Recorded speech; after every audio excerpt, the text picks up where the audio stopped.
Praise the lord. Shrimati Charles Cowman గారి రచనల నుండి ఎడారిలో సెలయేర్లు అను గ్రంథము నుండి అనుదిన ధ్యానములు. నా సన్నిధి నీకు తోడుగా వచ్చును. నిర్గమకాండం 33:14. క్రీస్తు మనతో ఉండడం గాలి తుఫాను లేకుండా చేయదు.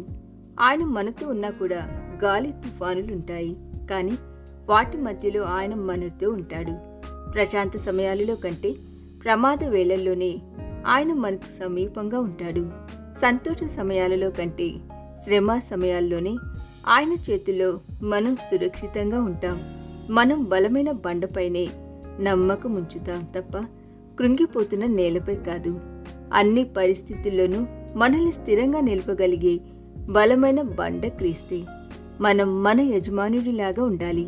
ఆయనను పరలోక సింహాసనానికి హెచ్చించింది ఆయన సమర్పణ జీవితం. ఆయన శిలువ త్యాగాలే సమర్పణ జీవితాలు. శిలువను ఎత్తుకున్న జీవితాలు మాత్రమే క్రీస్తుకు విలువైన జీవితాలు. తీవ్రమైన శ్రమ సమయాల్లో కూడా ఆయన ఆవేదనతో కూడిన మానవ ఆక్రందనలు వినకుండా ప్రక్కకు పోలేదు. సహాయం కోసం తన వద్దకు వచ్చిన ఏ ఒక్కరిని ఆయన త్రోసివేయలేదు. అవసరతలో ఉన్న నిర్భాగ్యులకు సహాయం చేయాలన్న ఆయనలోని లోతైన ఆశను అర్థం చేసుకోలేని కొందరు ఆయన తమ ముందుకొచ్చిన ప్రక్కకు తొలగిపోయారు. వాళ్లంతా కాపాడేందుకు తమ ముందుకొచ్చిన లైఫ్ బోట్ అందాల్ని చూసి ఆశ్చర్యపడుతూ నడి సంద్రంలో మునిగిపోయిన బుద్ధిహీనులాంటి వాళ్ళు. ఫలితంగా బలమైన అలలు వాళ్ళని కడలి లోతుల్లోకి ముంచేస్తాయి.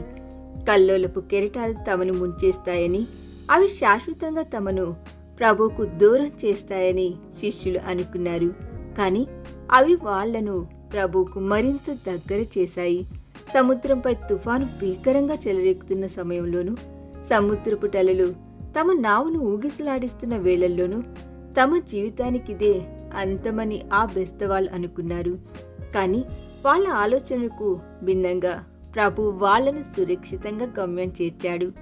మన ప్రయత్నాలన్నీ విఫలమై మనం కేకలేస్తున్న సమయాల్లో ఎన్నిసార్లు మన ప్రభు జోక్యం చేసుకొని మనకు సహాయం చేయలేదు?